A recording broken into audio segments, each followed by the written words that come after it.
Ladies and gentlemen, welcome back to Softcore History. I'm your host for the week, Dan Regester, joined as always by Robert Fox. What is going on? How are you? I'm doing all right. I'm doing pretty good today. I got a doozy for you today. Good topic. Got into a mood. Jake, our former co-host, Jake Goldman, Yeah. now an oyster farmer.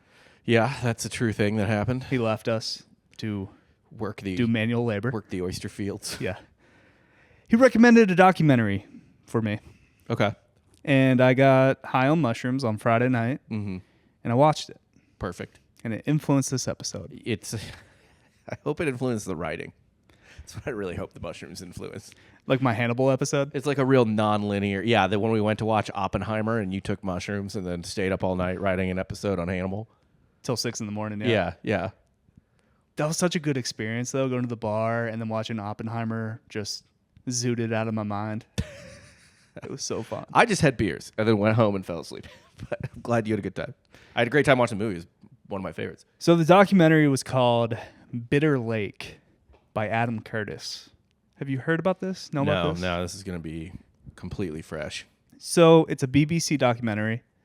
He's also done a documentary that came out a couple years ago called Hyper Normalization. Okay. Bitter Lake? Bitter Lake. It's funny that you say the BBC because it's an extremely British sounding thing. Title. Bitter Lake. Yeah. FDR, King of Saudi Arabia, they meet in the 40s, kind of open up shop to the Middle East. For like setting up shop there? Yeah. Okay. We're going to actually go into America's relationship with the Kingdom of Saudi Arabia. Okay. And I thought it was appropriate. You know, the Royal Rumble just happened. Yeah. In Saudi Arabia. Saudi Arabia. Season kicking off. Yeah, Liv's about to kick off. They're losing guys left and right. Are they? Or is it just Brooks? No, Patrick Reed left. Oh, he did? Yeah. They're starting to get like all the Euros. It'd be funny if the PGA was like, we don't want you back, Patrick Reed. No, Reed's necessary. Yeah. I mean, you need him. He's got a jacket. He's got a jacket, but he's also kind of a villain. So you need him. He's a good heel. He is a very good heel. So was Bryson. Bryson's a good heel. Which is funny because both Bryson and Reed just remind me of like 90s bullies. Like Bryson's the main bully and Reed's like his fat bully friend. Yeah. Yeah. He's definitely the henchman. Yeah, exactly. Probably dies in the DUI in the movie. So I've done something similar to this before with like our relationship with France, starting from obviously the Revolutionary War. Right. And just kind of built all the way up. So I'm going to go from actually Saudi Arabia in the 1700s and just kind of the first Saudi state. Okay. All the way up until to 9/11. Okay. I'm going to go all the way to 9/11. Perfect. Is the 1700s when they broke off of the Turks, I guess? Because I know the Turks I don't know if they control the whole thing. But I figured I'd give you a little background. Yeah, let's do it. So the majority of the episode, though, is going to be about Them. the meeting Okay. all the way to 9/11. Okay. But this first half is just going to be Right. a little background on Saudi Arabia. So the meeting all the way up until what the meeting was about? The first Saudi state was established in 1727 outside of Riyadh and expanded to much of present-day Saudi Arabia thanks to an alliance between tribal ruler Muhammad bin Saud, obviously Saudi Arabia, Kingdom of Saud, and religious leader Muhammad bin Abdul Wahhab, the founder of Wahhabism. I was going to say, Wahhab, that sounds oddly familiar. In 1745. Are you familiar with Wahhabism? I mean, I know Wahhabist schools are like, hey, America sucks. We should kill it. Yeah. Yeah. It's a branch of Islam that's a little bit extreme. Okay. They might not think so. It's also been the Islamic sect that the Kingdom of Saud has adopted throughout the history. All the way up until like MBS. MBS is currently trying to remove the old guard. Chill it out a little bit. Yeah. He's trying to modernize. He doesn't really get down with Wahhabism. Right. I feel like that's the whole subplot of Syriana. Matt Damon's just yelling at a Saudi guy like, your number 2 export is fucking dates, dude. So bin Saud's eldest son, Abd al-Aziz, took charge of military operations, and they went to war with the anti-Wahhabi chief of Riyadh for 30 years. Just going to get ahead of it. I'm gonna mess up some names. Look, they're not. We're just Americans here.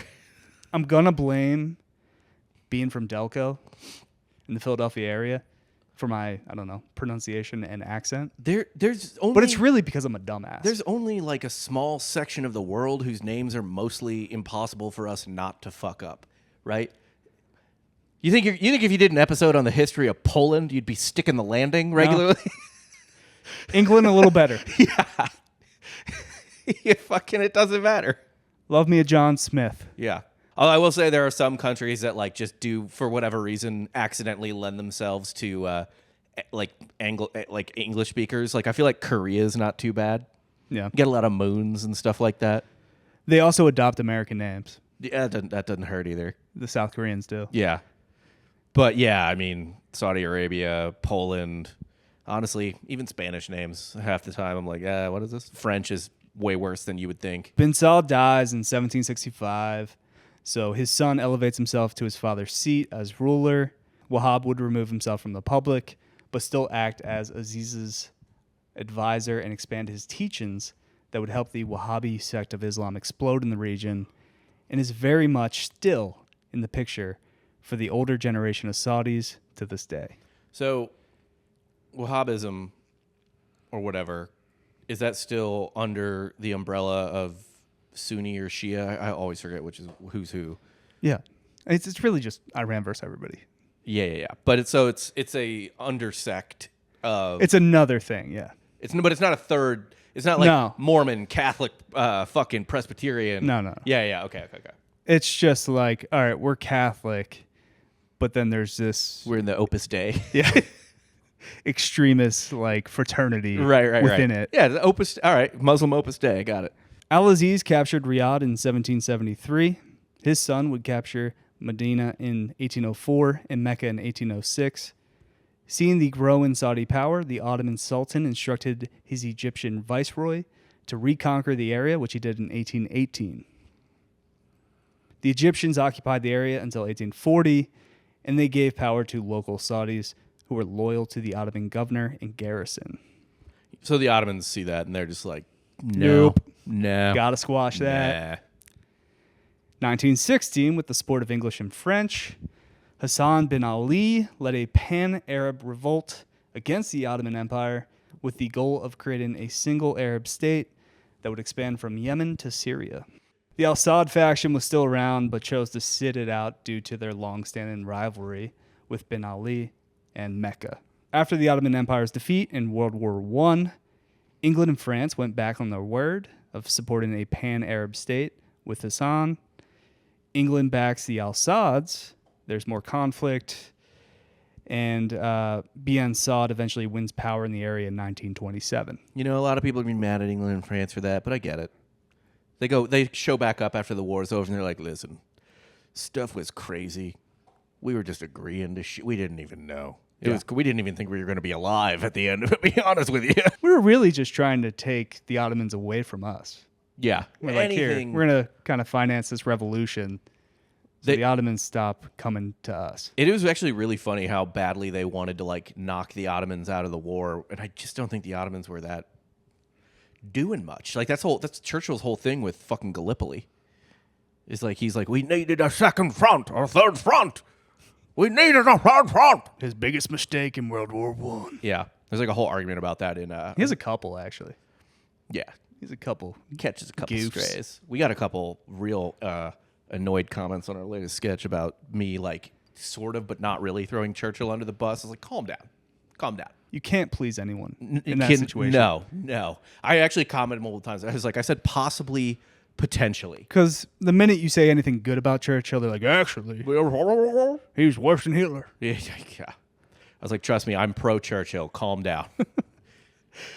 A certain group of his supporters wanted to continue expansion of Wahhabism into Jordan, Iraq, and Kuwait, but Bien Saud knew that meant direct conflict with England, so he told them absolutely not. Yeah, you can't really swing that.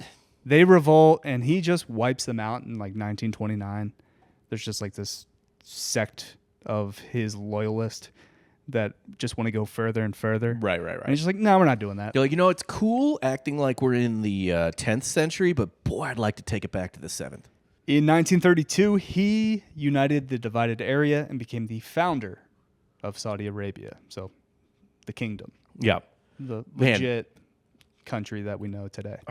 By the way, I guarantee you the reason England and France went back on it is because they're like, we need these oil havers to not be a united front, if at all possible. Divide and conquer. Yeah. They're like, we just won a war, the first war ever with oil. We really can't have a gigantic petro state controlling, because this was like... Well, that's the theory as to why they took out Gaddafi, because he What? wanted to unite like the African front. Yeah. He wanted to get the African nations together. Well, good luck with that. I feel like Gaddafi's not the man to put that on his back. Hillary Clinton made sure. I don't think she needed to. I just don't think he's the guy. A little before all that, Great Britain was the first country to recognize Saudi Arabia as an independent state, but then the U.S. followed suit. Ibn Saud then granted permission to the U.S. company Standard Oil of California to explore the area for oil in the country's eastern province. What, they weren't getting enough out of Texas and California? I guess not. They're like, you know what? They could just do it cheaper, honestly. We just outsourced oil for like 100 years because it was cheaper, probably. I mean, there's a gold mine over there. Yeah. There's so much. Well, we have a ton, too. But I think it was just like, we could pay these guys. I think it really was just Don't we like sitting on our reserves, though? Just bleed everyone else dry? Yeah. So we're the last country with oil? Yeah. That makes sense. Isn't that kind of the game plan? Probably. The long-term Not thing? against it. If that's your thinking, I get it. Saudi affairs were handled by the U.S. delegation in Cairo, Egypt. In 1943, the U.S. finally sent a resident ambassador.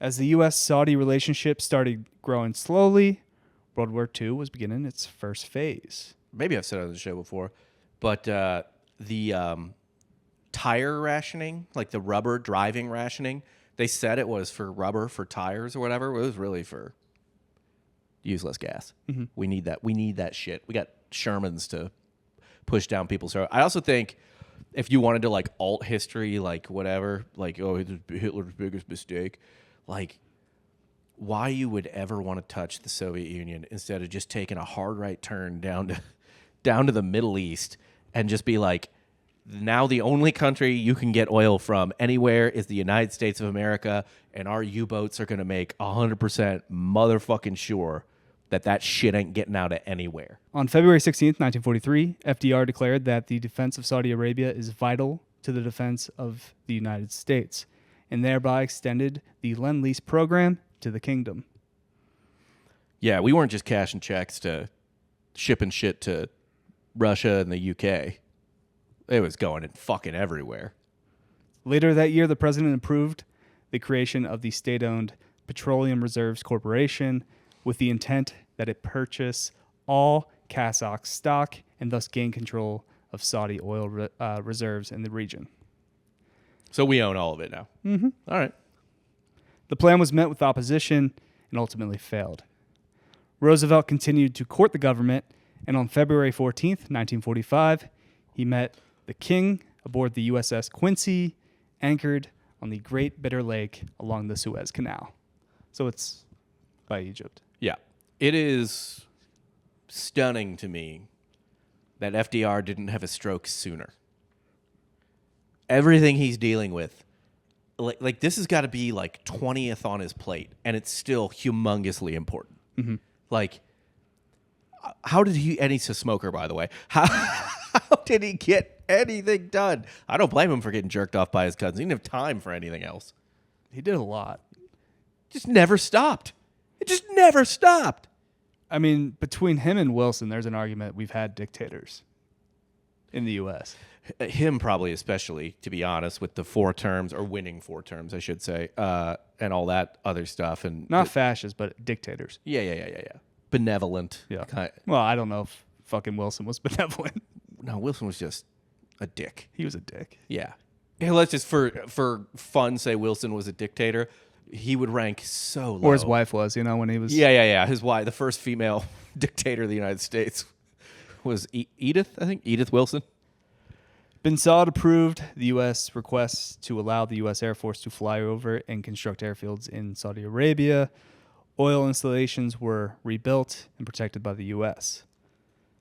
Pilgrimage routes were also protected, and the U.S. gained much needed direct route for military aircrafts headed to Iran and the Soviet Union. Can you imagine if in the midst of World War II, Hitler just stopped people from being able to do their pilgrimages to Mecca? I feel like that what ends up happening is like there's just a battle going on in World War II in like Southern Europe, maybe around Ukraine. It's the Germans and the Russians.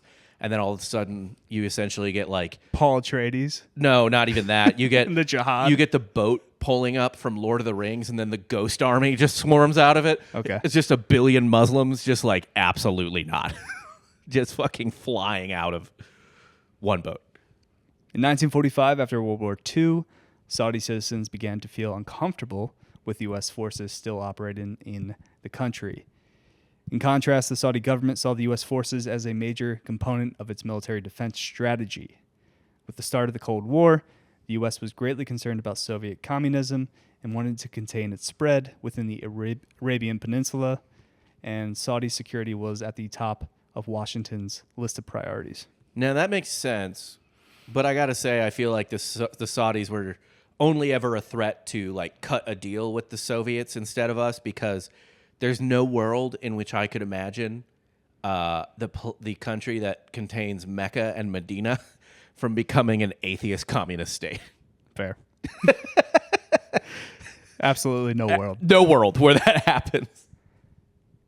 The Truman administration promised Bin Saud protection from Soviet influence, and as a result, the U.S. increased its presence in the region.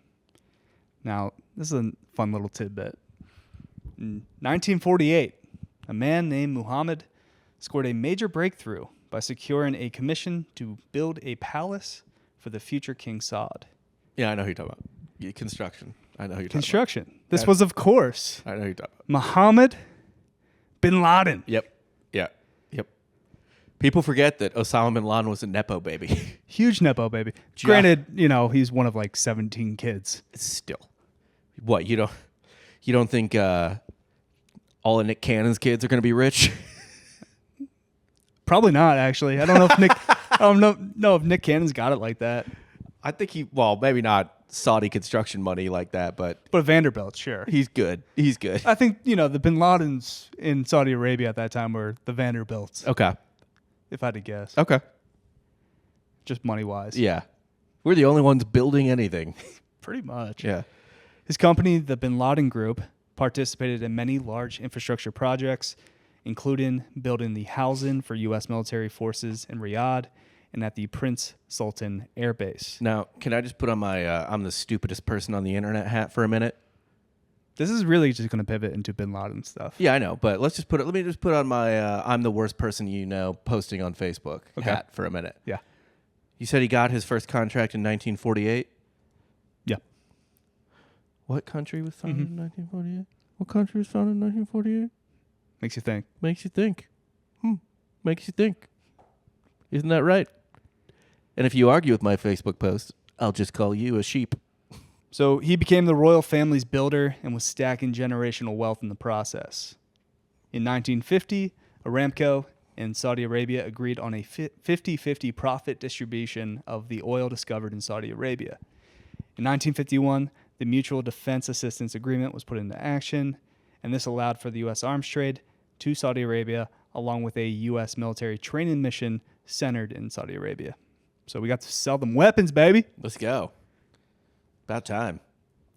Bin Saud dies in 1953, and his son takes power.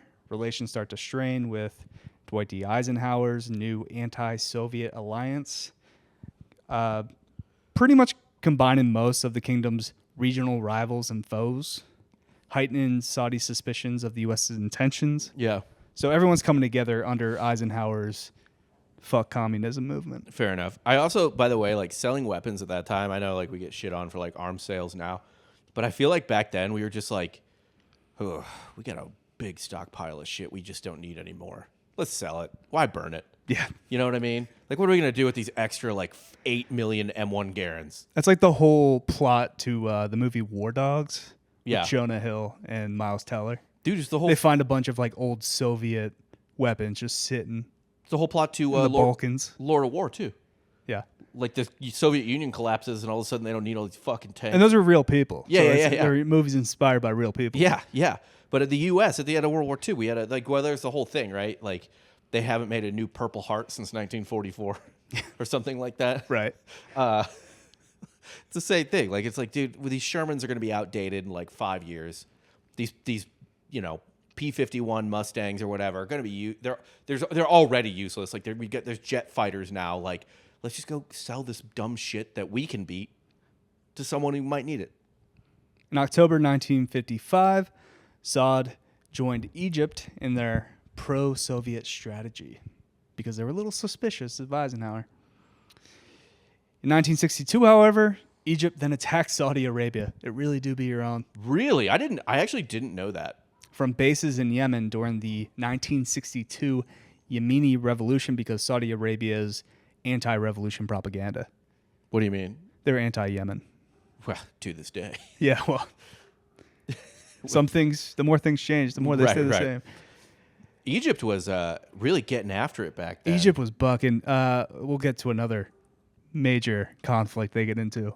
I assume I know what you're talking about, but You probably should. yeah. The Yom Kippur War. Yeah. This caused Saud to seek U.S. support. President John F. Kennedy immediately responded to Saud's request by sending U.S. warplanes in July of 1963 to stop the attack. At the end of the war, shortly before Prince Faisal became king, the relationship between the U.S. and Saudi Arabia became healthy again. President Kennedy put on pressure to the Kingdom of Saudi Arabia to introduce modernized reform, which was essentially, hey, you can't have slaves anymore.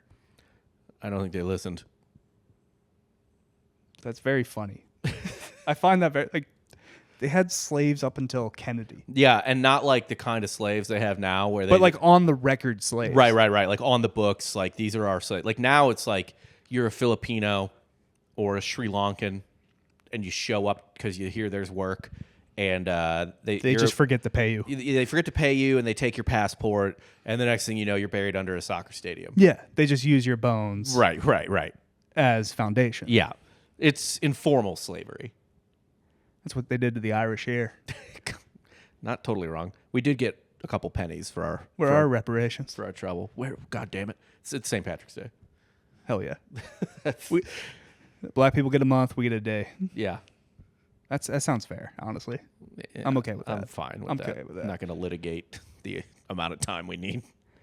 In November 1964, Faisal became the new king of Saudi Arabia after a conflict with his brother, and that becomes a major deal in a second here. The Nixon administration sought to rely on the Saudis and Iranians, ironically, as twin pillars to police American interest in the Middle East for regional security. You take up here. So two enemies you take are going to be our guys. Yeah, but there's that little fun buffer area. We're the buffer. Well, Iraq is. Yeah, but it's just... Yeah. Our power is the buffer. Yeah. As part of the twin pillar strategy, the U.S. also attempted to improve relations between the Saudis and Iranians. This included persuading Iran to remove its territorial claim to Bahrain. Do you think with this whole Sunni Shia thing, like Nixon or anyone, obviously Kennedy wouldn't do this, but like Nixon or LBJ was just like, look, I get it.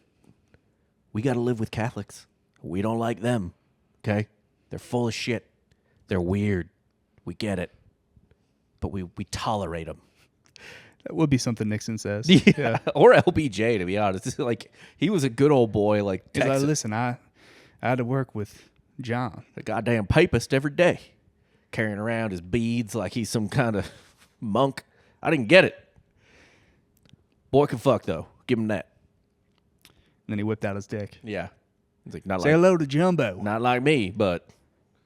Yeah, I mean, Kennedy was not pushing Jumbo-sized stick. Kennedy wasn't pushing Jumbo, but I think his coupe got more mileage than LBJ's Cadillac. Honestly, I feel like JFK fucked like Leo. Or at least the reports of Leonardo DiCaprio, how he fucks. Which is what? Oh, starfishing? Starfish, but throw the headphones in, put some music on, not even listen to the woman. This will have to be pretty fast. I have a meeting in 5 minutes. Just throws a record on. He's not trying to impress anyone. No. He is essentially going through life masturbating with a partner.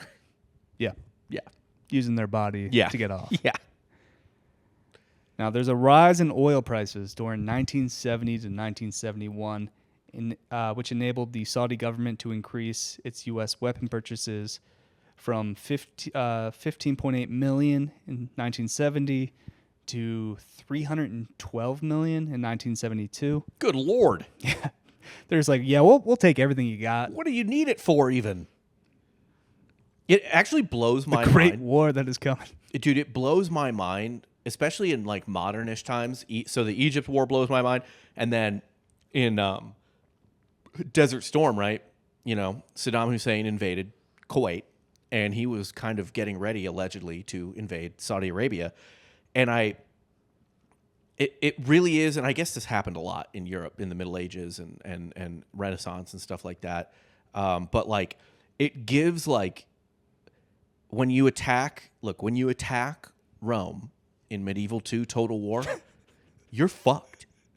You're fucked. Every other Christian nation comes down on your ass. Yeah, dude. Shoot at the king, you best not miss. I just don't understand how you can invade Saudi Arabia and not immediately have your head cut off by your entire population of Muslim citizens. Imagine if somebody took the fucking Vatican. I mean, it happened. It's happened. It's happened quite a few times. More than a few times, yeah. I mean, even... but what did we do in World War II? Was there an army of Catholics that rose? I mean, kind of. Us, the Americans. Hitler didn't really fuck with Catholics. He didn't really fuck with Christianity. He had his own version of Christianity. They did fuck with Catholics, but not nearly as much because it was not politically wise to do so at the time. Yeah. You don't want to lose half of Germany and all that other shit. But, yeah, they fucked with Catholics. I was going to say, though, Italy, though, did at one point say, fuck you, Vatican, you're part of our country. And then our hero, Benito Mussolini, liberated the Vatican. Does Italy not get enough hate for what they did in World War II? No, because they flipped sides. They did flip sides, but... They were fascist for 20 years. I know, and just nothing really came of it.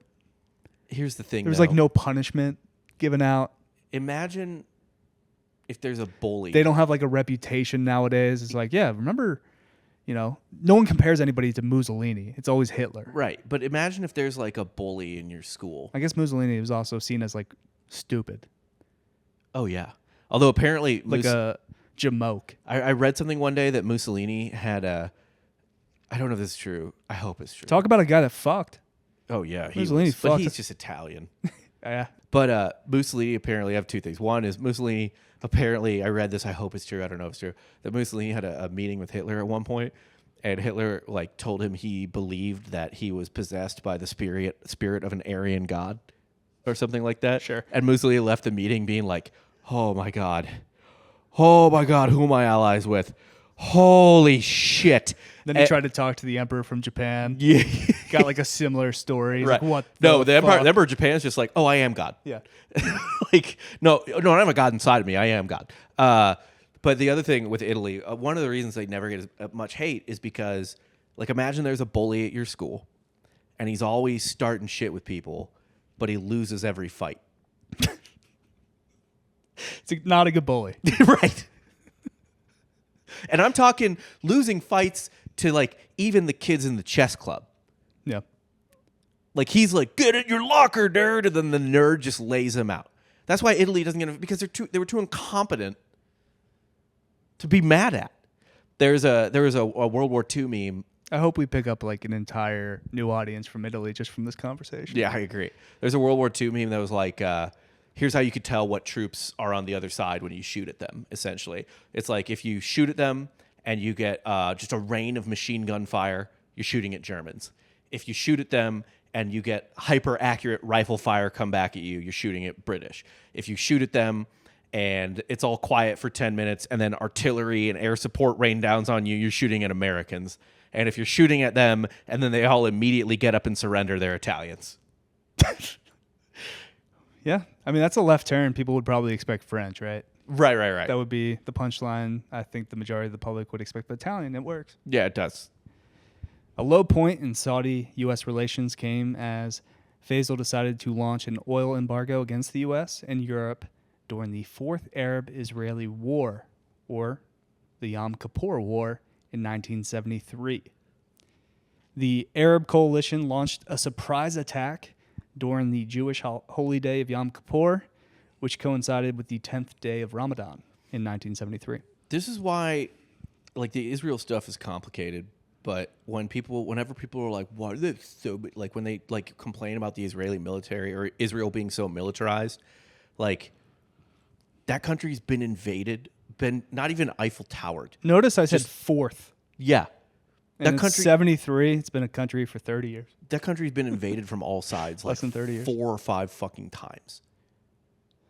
Yeah, that's gonna happen when you put it right in the middle of all of its enemies. I get it, but the paranoia, it's in living memory. The paranoia is justified. They should have put it in Boca Raton. It's like, yeah, I don't disagree. But it's not like, if the Chinese were putting up like high-tech missile systems on the Great Wall because they were still afraid of the Mongolians. Like, this didn't happen that long ago. Faisal said America's complete Israel support against the Arabs make it extremely difficult for us to continue to supply the United States with oil or even remain friends with the United States. During an OPEC meeting held in Kuwait on October 16, 1973, the governments of Saudi Arabia, Iran, Iraq, Kuwait, Qatar, and the UAE announced a policy to increase the price of oil by 70%. Oof. Bet it got all the way up to $1 a gallon. And then on October 20th, 1973, the Saudi government declared a total oil embargo against the U.S. The oil embargo lasted until March 1974, and American oil companies operated in Saudi Arabia became subjected to direct supervision of the Saudi government. So they just kind of took it over. Yeah, well, it's on their land. Officials from the Nixon administration threatened Saudi Arabia with direct military intervention. The embargo was lifted March 1974 after the U.S. pressured Israel into negotiating with Syria over the Golan Heights.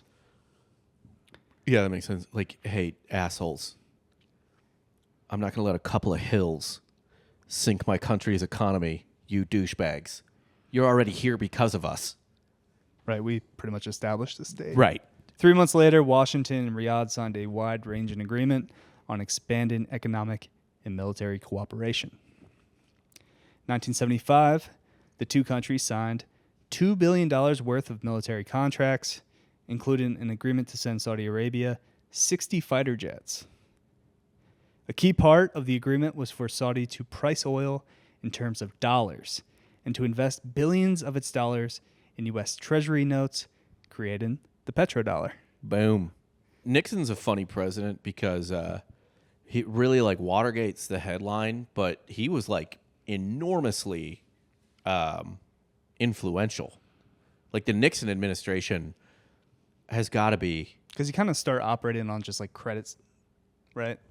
Well, I mean, I don't know about all... I can't get into all that, but, like, between the petrodollar and... I'm just saying things, honestly. Opening up China, and thus driving a wedge between China and the Soviet Union and all this other shit that he did, rolling back Vietnam, like, ending Vietnam.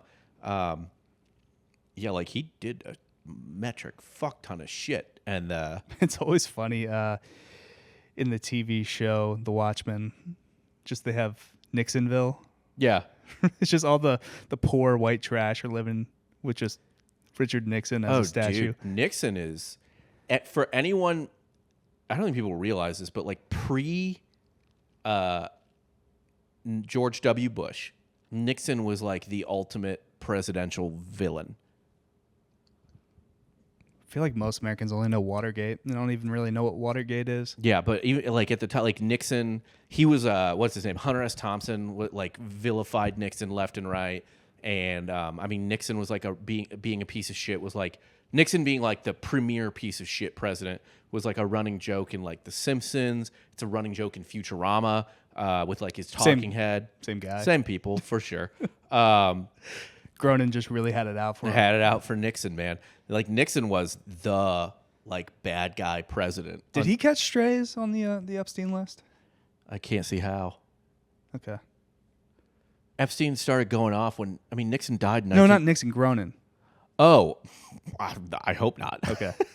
No, I'm talking about the creator of The Simpsons. Yeah, I don't know. Nixon died in 94. That'd be crazy. Yeah, no shit. I saw a funny video that was like, who isn't in one Epstein file? And it was just a Dick Cheney. highlight reel of Dick Cheney smiling. Did it for the love of the game, baby. In January 1979, the U.S. sent F-15 fighters to Saudi Arabia as part of its anti-communist campaign, and the two countries supported anti-communist groups in Afghanistan. So this is where Afghanistan comes into play. After the Soviet invasion of Afghanistan in December 1979, relations between Saudi Arabia and the U.S. further strengthened as both governments began to jointly assist Afghan resistant militias, the Mujahideen, led by one Osama bin Laden, which waged guerrilla warfare against Soviet occupation forces across Afghanistan. Was bin Laden in Afghanistan for the same reason Prince Harry was in Afghanistan? Just needed to get a little bit of action before he became rich and comfortable for the rest of his life. I'm sure the truth is somewhere in the middle, right? Like, he's always about faith and getting the superpowers out of the Middle East. Like, that's his mission statement is, I don't care if it's the Soviets, I don't care if it's the U.S. We need to get these, powerful countries out of the Middle East messing with our shit. Don't Europe my Middle East. Kind of. Yeah. From 1979 to 1992, the U.S., as part of CIA activities in Afghanistan, specifically Operation Cyclone, Saudi Arabia and China provided between $6 to $12 billion worth of financial aid and weapons to tens of thousands of mujahideen through Pakistan's Inter Services Intelligence, so the ISI. Beginning in early 1980, bin Laden acted as a liaison between the Saudi General Intelligence and Afghan warlords. No evidence of contact directly between CIA and bin Laden exists in the CIA archives. That's convenient. Well, I guess in the ones you can look at. Right. But Steve Cole states that although bin Laden may not have been a formal salaried GIP agent, it seems clear that bin Laden did have a substantial relationship with Saudi intelligence. Wasn't there kind of like a thing that he was like kind of a joke in Afghanistan? Not at this point. We're going to get to his falling out with Saudi Arabia. Okay, but this part of the episode is just all about bin Laden and his relationship with Saudi Arabia. So bin Laden's first trainer was U.S. Special Forces Commando Ali Muhammad. So no contact with the CIA. He was just trained by the U.S. Yeah. All right. Yeah, it's not in the CIA archives you can access. Just like if it looks like a duck, walks like a duck. Look, quacks like a duck. Sure, there's some very interesting part of the Vatican archives no one's been allowed into either. They have God down there. They have God chained up with silver, locked in a magneto cage. Yeah, and he's getting chained up more now than ever. Silver prices are through the fucking floor right now. I thought it was a pump and dump. Well, either way, it's cheap. Yeah. So they're making more silver chains. Our grandparents actually just got cleaned out. They saw a little spike, and then I think it's came back. I hope Grandma sold it at peak. I'm just kidding. I don't really understand buying digital gold or silver. Isn't the whole point of gold and silver to have it in hand? If you don't, I don't care if anyone says I'm stupid for this. If you are not holding the metal, so you can like shave it off in the post times. Yeah, if you're not holding the metal, you don't have anything. It's not like a stock. I understand a stock or just, money in your bank account that you never touch. But if you're going to buy silver or gold, you better have that metal in your fucking house or a vault. Following the Soviet Union's withdrawal from Afghanistan in February 1989, bin Laden returned to Saudi Arabia as a hero of jihad. So not a joke yet. Okay. Damn, you know what I just realized too with that gold spike? I could have sold my wedding ring. You could have at least went to a pawn shop. That's what I'm saying. Could have sold my wedding ring, gone back a week later, and bought it back. Yeah. Made profit. Yeah. The Iraqi invasion of Kuwait under Saddam Hussein on August 2nd, 1990, put the Saudi kingdom and the royal family at risk.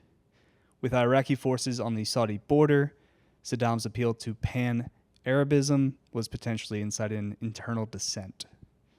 1 week after the Saudi king agreed to U.S. Secretary of Defense Dick Cheney's offer of American military assistance, bin Laden met with the king and the Saudi defense minister, telling them not to depend on non-Muslim assistance.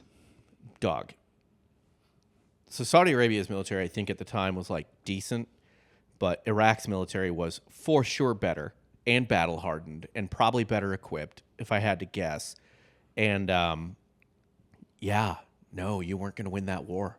But again, Dick's just doing it for the love of the game. Dick's doing it for the love of the game. And by the way, they did incur into Saudi Arabia. I actually went down a Wikipedia rabbit hole the other day.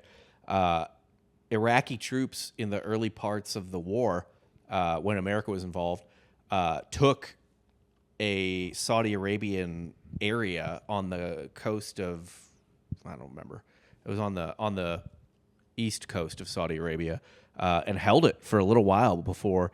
And the Saudis were like asking the Americans to counterattack, but we were busy getting ready to hit Saddam, like hit the main Iraqi force. So we were like, "Yeah, you got it.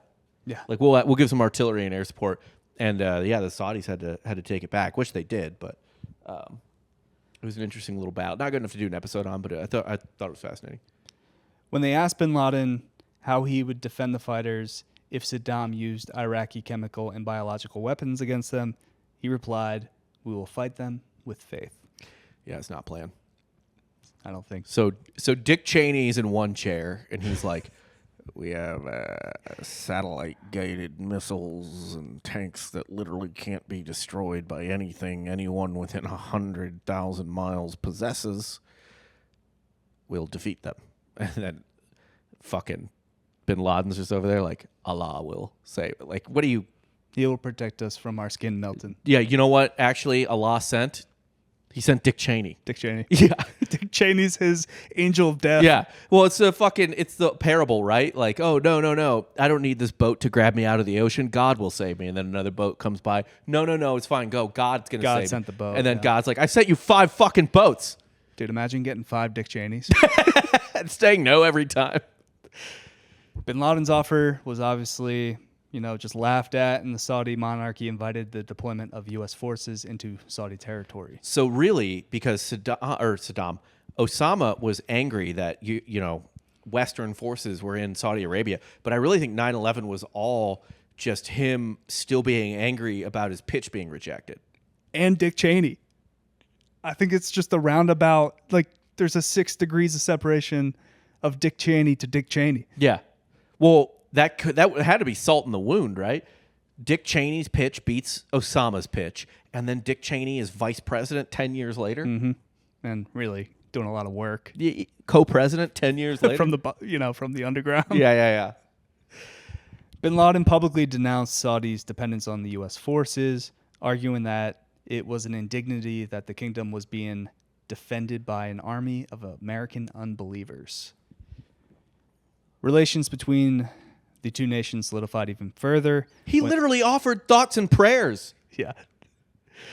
Not enough. Dude, we got fucking missiles that we can launch from goddamn miles away and shoot up a camel's ass. I can vividly remember 9/11, and I've never hated Osama bin Laden more than I do right now. I watched it live in 5th grade. Yeah. They wheeled in the TV. I saw the second plane hit live. I didn't get to see the plane hit, but I did see both the towers fall. And again, everyone got picked up but me. I was the last kid at school. What were your parents doing? Working. Okay.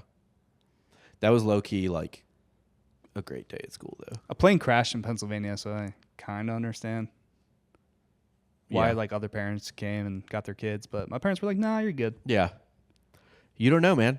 You could have been a landing spot. I mean, they weren't going for your high school, but it was a pretty chill day. We didn't do work. That's what I'm saying. We didn't do anything, and no homework. Dude, we played board games and shit. No homework that night. There was a TV. Actually, I remember I got so fucking angry. There was one class, and in retrospect, this was the smartest teacher of that day, but there was one class I went into, and at this point, it was the afternoon, and we walk into that one. Every other class had the TV out. We're just watching news all day. We walk in, we're like, where's the fucking TV? What? Mr. Buckley, why aren't we watching 9/11? And he was like, nothing new's happening. They don't know what they're talking about. They're just saying things. Yeah, it's going to be the same tomorrow as it is right now. We're doing class. What a dick. We're like, God damn it. Yeah, the real dick here is that teacher. We're like, we don't know what's going on. And he was like, no one knows what's going on. We don't need to watch them talk about how they don't know what's going on. We're doing class. He probably thought it was a good distraction. It wasn't. He was one of my favorite teachers, though. He was actually a great teacher. At one point, he had detention with me my senior year, and he was wearing his like normal shirt and tie, but then like wrestling shorts, like gym shorts. And we were like, Mr. Buckley, why are you wearing those shorts? And he goes, like, as matter of fact as you could possibly be. He was like, I had diarrhea and I pooped my pants. Dude, I love that kind of honesty. We were all like, what? And he was like, yeah, I had diarrhea. I couldn't make it. And I pooped my pants and I ruined my pants. So I got to wear these shorts for the rest of the day. Yeah, he gets one. You're allowed to do it once. Relations between the two nations solidified even further when the U.S. sent nearly 500,000 soldiers to Saudi Arabia to aid in protection against Iraq. Following Operation Desert Shield, America kept 5,000 troops in Saudi Arabia to maintain their protection and trade relations. And bin Laden acted like they were setting up a barracks in that little black box in Mecca. The meteorite? Yeah, like that was, we were just taking like... I want to know what's in it, man. There's only one way to find I out. want to know. There's only one way to find out. I'm not doing that. Yeah, I know. We're not going there. I mean, look, if we want to get really ignorant with our special forces and just have fun, like with the Maduro thing, we need to do two things. All right? Team of Navy SEALs to where we think the Ark of the Covenant is in Ethiopia, and I guess a team of Delta. Nothing happens if we get that from Ethiopia. No. We go into the kingdom, though, and we... It's back to Lord go of the to Mecca. It's Lord of the Rings ghosts. It's literally, Paul Atreides, though. Yeah. In Dune 3, which hasn't come out yet, but you're not going to like him. I'll tell you that. During the ground campaign of Operation Desert Storm, the Iraqi troops were defeated within 4 days and retreated back to Iraq. Bin Laden's continued criticism of the Saudi monarchy led them to put him under house arrest, which he remained in until he was ultimately forced to leave the country in 1991. So he gets his citizenship also revoked. Okay. So his own nation turns on him. So what's his even citizenship at that point? He kind of like bounces around. I know, he's got no passport. Yeah, I think there's claims that he does get a Bosnian passport at one point. Okay. But I mean, he's bouncing around like Pakistan, Afghanistan. Right. I feel like he has kind of an open road in the Middle East to go wherever he wants. Yeah, they're not sticklers. In August 1996, bin Laden issued a fatwa titled Declaration of War Against the Americans Occupying the Land of the Two Holy Places. Bin Laden's view was that the evils of the Middle East arose from America's attempt to take over the region and from its support for Israel. Saudi Arabia had been turned into an American colony. Yeah, totally. Which, by the way, we've done an episode, I think, on that specific thing before. Whenever the thing he wrote with the Franklin forgery, where he quoted a fake Ben Franklin quote in his great declaration. Because remember that Bin Laden's like letter or fatwa or whatever was going viral. I think it was right after 10/7, and people were like, "Oh, I don't know, maybe he's making some good points." And like, literally, he quoted a fake Ben Franklin quote about how Jews were starting to control them. It's a fake quote. It's not real. And my favorite part about that, because we clipped it. We clipped that part, and we put it on YouTube Shorts and Instagram and TikTok. And the amount of people who said the most cognitive dissonant thing I've ever heard, which is, who cares if it's fake if it's true? And you responded with, great point. Yeah, I was like, touche. You got me. Checkmate. On February 23rd, 1998, bin Laden issued another fatwa against the U.S., calling upon Muslims to attack the country and its allies. It was entitled Declaration of the World Islamic Front for Jihad Against the Jews and the Crusaders. Kind of a lengthy title. Maybe Yeah. shorten that up, bud. Yeah. Need an editor. Yeah. He clearly didn't have. Who's going to edit him? Yeah, just a bunch of yes men around him. Yeah, I know. Truly. This is his biggest mistake. That's why he failed. Yeah. During the Clinton administration, capturing bin Laden was an objective of the U.S. government, like a major objective. Yeah. In 1999, the CIA, together with Pakistani military intelligence, had prepared a team of approximately 60 Pakistani commandos to infiltrate Afghanistan to capture or kill bin Laden. But the plan was aborted by the 1999 Pakistani coup. Ugh. So we could have got this bitch 2 years before he pulled it off. When did the capture mission become a thing? 99. Okay, so after he bombed the buildings in Nairobi, Kenya. So, yeah, so he had pulled off a pretty big terrorist attack at that point. Actually, what's funny is in a movie that comes out right between the Nairobi attacks and 9/11, the Silence of the Lambs sequel, Hannibal, which Jodie Foster did not come back for. Right. I believe Julianne Moore took over the role of Agent Starling. You're going to have to kind of lead this because I've actually, hand up, never seen it. Okay. Anyway, at one point, Starling Clarice is just looking at the FBI's 10 most wanted list because Hannibal's on there because he's escaped at this point. Right next to bin Laden. Right next to bin Laden, I think. Bin Laden's on it. I think he's right next to him. But they clear as day in that movie show bin Laden, and it is pre 9/11. Do you think he just got burned by the CIA and intelligence? Who? Bin Laden. Yeah, probably. That was a terrible show on USA, right? Burn Notice? Burn Notice. I kind of enjoyed it. It was an awful show. Didn't Jared love it? Jared loved it. Yeah. Friend of the show, Jared Borslow. F1 influencer Jared Borslow. Formula Bone. Yeah. Huge Burn Notice fan. Cinematography is amazing. I kind of for a enjoyed TV it. show. I kind of enjoyed it.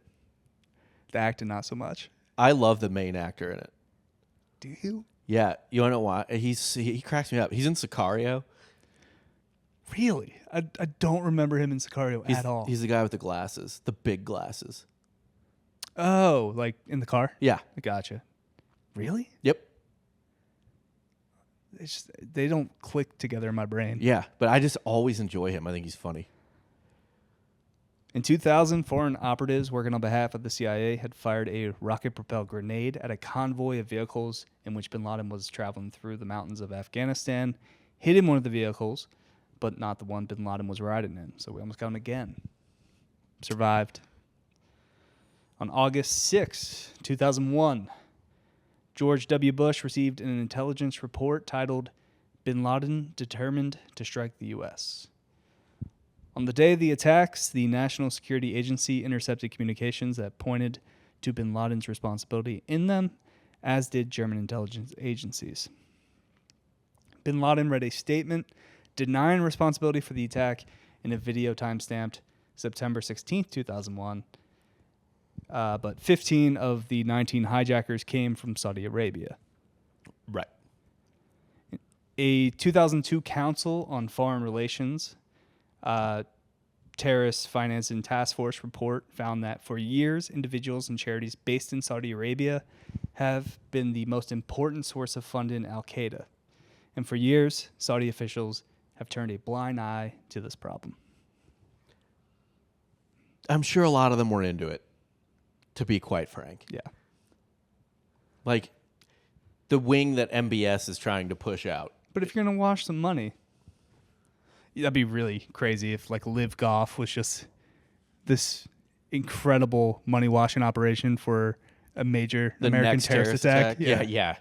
Like in an indirect way, Bryson DeChambeau kills thousands of Americans. Here's what I don't get though. If they're going to do another terrorist attack, why wouldn't it be on China? Right. The one actively genociding Muslims. That's a good point. Right? Yeah. Like I know you don't like Israel, and I guess by guilt by association you don't like America. But like I feel like the Saudis, they're okay with, not okay with Israel, but they put up with Israel. it's just the juice ain't worth the squeeze. Yeah. What do you get out of it? And I think that pisses off a lot of Muslim countries. It is literally a moral victory only. Like Right. you don't get anything out of wiping Israel off the map strategically. You'd probably just get glassed. A Saudi intelligence survey of educated Saudis between the ages of 25 and 41, taken shortly after the 9/11 attacks, concluded that 95% of those surveyed supported bin Laden's cause. In October 2001, the Wall Street Journal reported that Crown Prince sent a critical letter to U.S. President George Bush on August 29th and said, "A time comes when peoples and nations part. We are at a crossroads. It is time for the United States and Saudi Arabia to look at their separate interest. Those governments that don't feel the pulse of their people and respond will suffer the same fate of the Shah of Iran." Ooh, wait, the Crown Prince? This is the Crown Prince letter to George Bush. So, MBS? No, he wasn't. Okay. He wasn't there yet. He In was- 2001, he was. He's my age. Yeah, he's not the Crown Prince yet. He's always the Crown Prince. Oh, I guess, yeah. But yeah, it wasn't MBS. Okay. Like teenage MBS is not sending letters to George Bush. 15-year-old MBS is like, hey, man, fuck you. Some speculate that bin Laden, who had his Saudi nationality revoked in 1994, chose 15 Saudi hijackers on purpose to break up U.S. and Saudi relations. Yeah, that makes sense. There's layers to it. A good joke has more than one layer. You know what I mean? Yeah. The Saudis eventually cooperated on the U.S.'s war on terror. And then in 2004, a 18-minute video was released by bin Laden, and he went back on all of his previous denials, saying he was personally responsible for the September 11th attacks. Whatever. Yeah, we know. Yeah, we fucking know.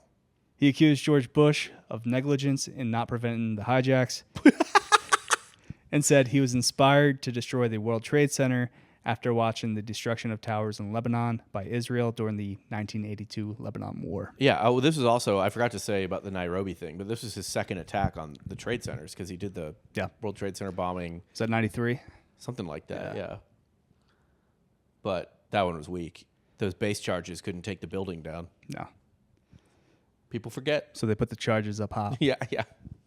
People forget. That's the other thing that's funny, too, about, what was the thing? Like jet fuel can't melt steel beams, yeah. Here's the thing. It doesn't need to liquefy them. It needs to weaken them. Again, you're a sheep. Yeah. We know this. Right.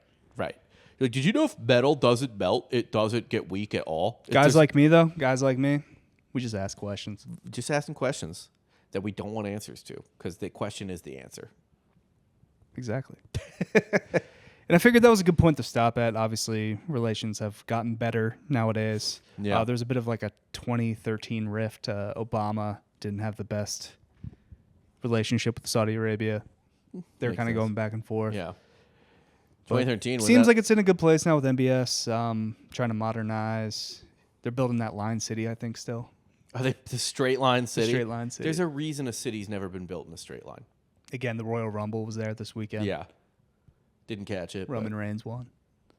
Oh, okay. Do you think they made him win because he looked somewhat like the locals? Can't hurt. Yeah. I mean, Logan Paul's not winning it. No. They'd be pissed. Yeah.